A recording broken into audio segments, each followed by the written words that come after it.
예수와 하나 되기 67번째 영과 진리로 예배할 때 요한복음 4장 23절 아버지께 참되게 예배하는 자들은 영과 진리로 예배할 때가 오나니 곧 이때라. 아버지께서는 자기에게 이렇게 예배하는 자들을 찾으시느니라.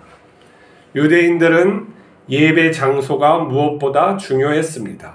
그들은 솔로몬 성전이 있던 예루살렘에서 제사해야 하나님께서 그들의 기도를 들어주신다고 믿었습니다.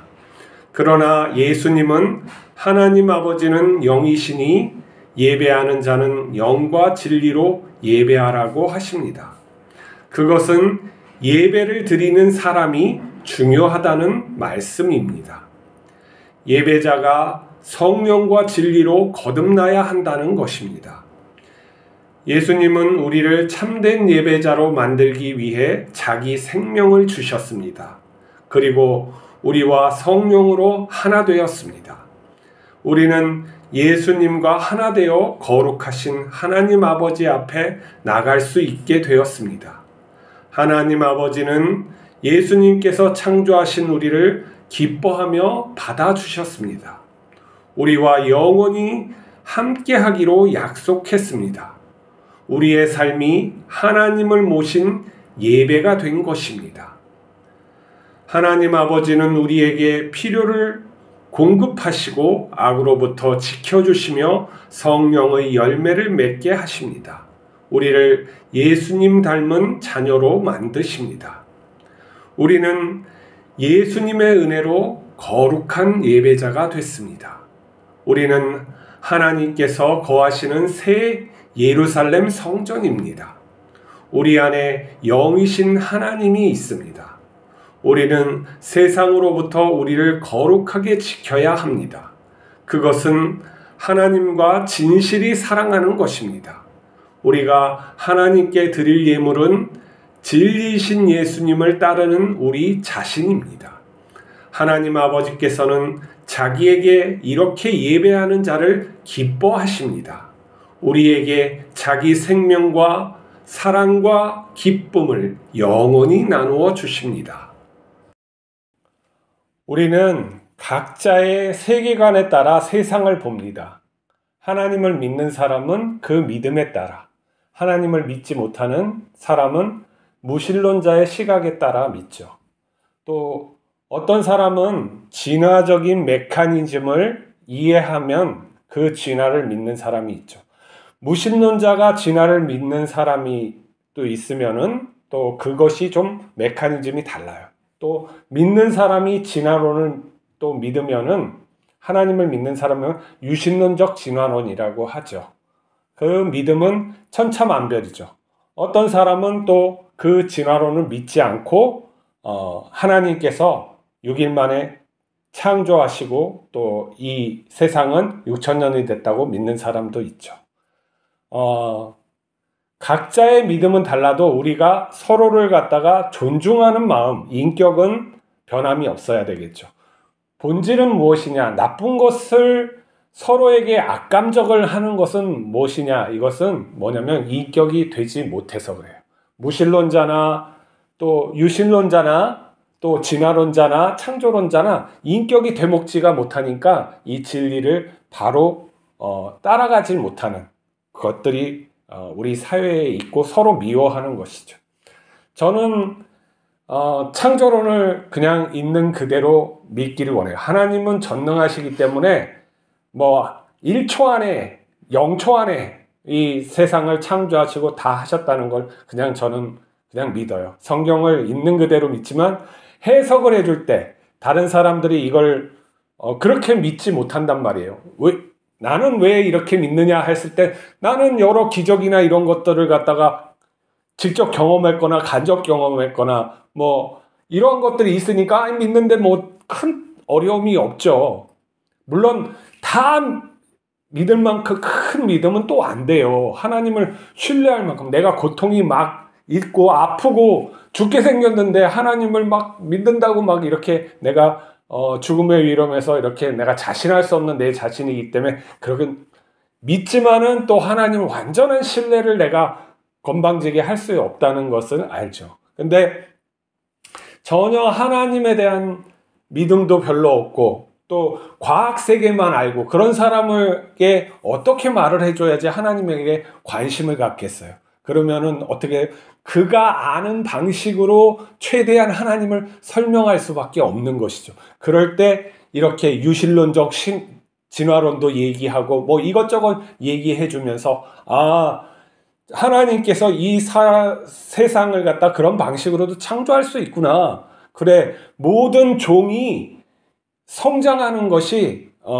이렇게 성장할 수도 있고 아니면 개별적으로 창조할 수도 있고 그럴 수도 있거나 해서 그 사람의 마음을 열게 하기 위해서 얘기를 해주는 것이죠. 그러나 그게 본질은 아니죠. 본질은 무엇이냐? 하나님을 만나서 믿는 거예요. 그러면은 그러한 이런 밑에 있는 것들, 우리의 하학적인 그러한 것에서 뛰어넘을 수 있는 그런 믿음이 되는 것이에요.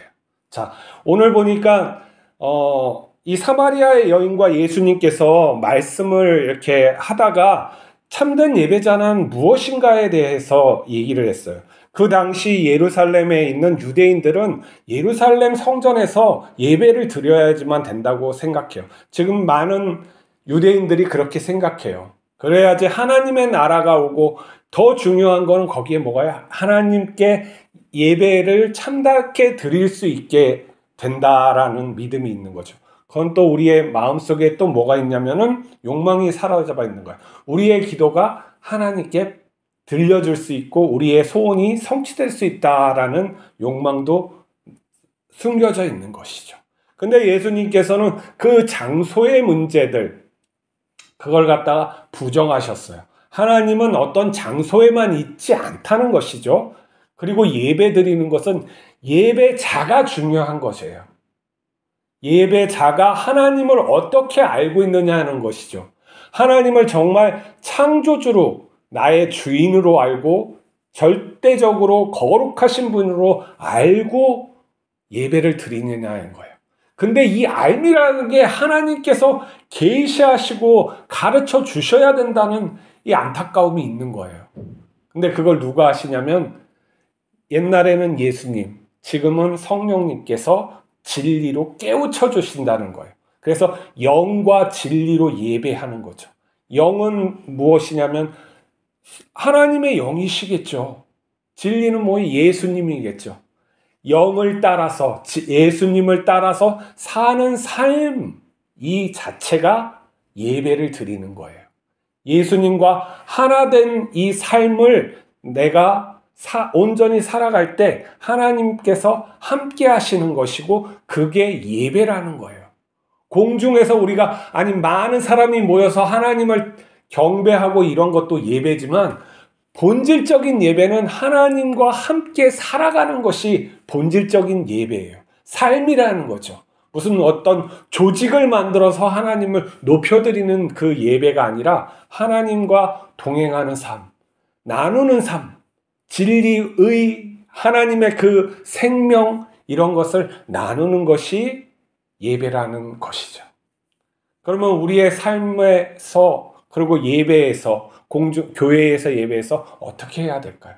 오늘날 많은 예배가 교회가 타락한 그 근본적인 문제가 뭐냐면 목회자들이 하나님을 경외하지 못하는 부분들이 있는 거예요. 예배가 하나님께 온전히 드려져야 되는데 요즘에 찬양들은 보면은 사람에게 너무 위안을 주려고 그래요. 자기 자신의 위안을 막 느끼면서 감정을 이입하고 눈물을 펑펑 쏟고 위안받고 하나님의 은혜를 받았다. 이런 것들이 너무 많아요. 어떤 가수들은 아주 노골적으로 그 사람을 갖다가 위안을 주려고 아주 모든 가사나 이런 것들을 갖다가 쓴단 말이에요. 자기를 위해서 위안을 주는 그런 거는 예배가 아니죠. 우리가 예배한다는 것은 하나님으로부터 오는 은혜를 받는 거예요. 분명히 우리가 예배를 드릴 땐 하나님이 함께 하시면은 하나님으로부터 오는 은혜를 받는 것이죠. 그리고 우리가 하나님의 은혜를 받은 것을 나누는 것을 또 은혜라고, 그 예배라고 하는 거예요. 하나님이 없으면 안 되는 거죠. 우리가 하나님이 없으면 안 된다는 것은 하나님을 찬양하고 무엇인가 이렇게 하는 것이 아니라 그 즉시 그곳에 하나님이 계셔서 무엇인가 나에게 주는 것이에요. 느끼게 하신단 말이죠. 무엇인가 베풀어 주시는 것을 내가 경험할 때 예배를 드리고 있구나 하는 거예요. 아무 감동도 없어. 아니 무슨 그런 어떠한 깨달음도 없어. 무엇인가 아무것도 내가 하나님으로부터 접촉이 안 돼. 이건 예배가 아니에요. 하나님과의 소통이 예배란 말이죠. 그래서 교회에서 예배를 드릴 때, 나의 삶의 자리, 일터에서 일을 할 때, 나의 가정의 자리, 이곳에서 또 살아갈 때 하나님이 느껴지면 그게 예배예요. 그래서 삶으로 예배할지라 그러는 거죠. 그건 특별하게 하는 것이 아니라 하나님과 하나님의 의와 사랑과 희락을 나누는 것이죠. 그게 무엇이냐면 예수님의 삶을 나누는 거예요. 예수님의 그런 삶, 우리를 위한 죽음, 그리고 우리를 또 하나님 되심을 또 말씀해 주신 부활, 이런 것을 나누는 것인데, 이것을 내가 그 세계 속에, 그 하나님의 암 속에 내가 깊이 있으면 내가 어떤 것을 하던 그 영향이 나오는 것이죠.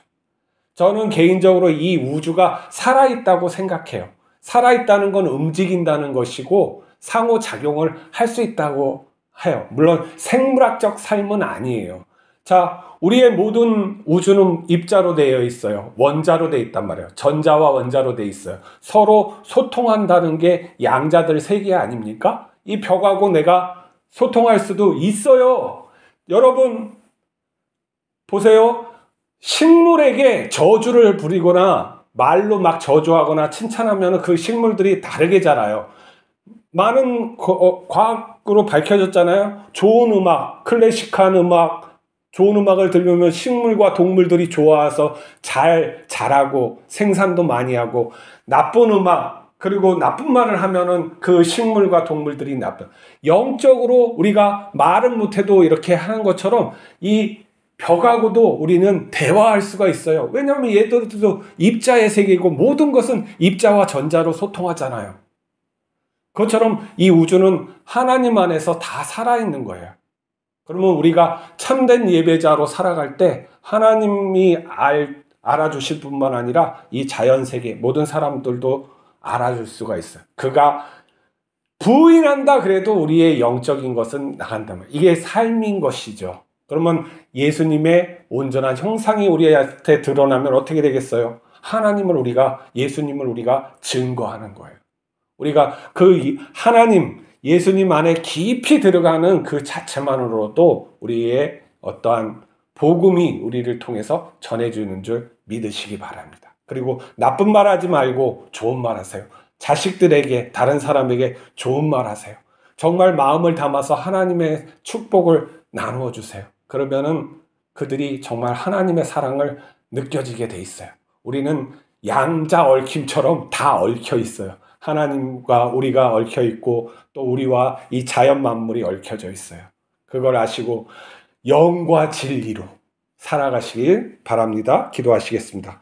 거룩하신 하나님, 영과 진리로 예배할 수 있도록 우리와 함께하여 주심을 감사합니다. 우리가 예수 그리스도의 힘입어 하루하루 살아갈 수 있게 인도하여 주시옵소서. 하나님을 더 깊이 알아갈 수 있게 하여 주시고 우리가 더 신뢰할 수 있게 하여 주셔서 세상과 구별되어 우리가 세상을 또 다스리며 살아갈 수 있게 하여 주시옵소서. 우리 주 예수 그리스도 이름으로 기도하옵나이다. 아멘.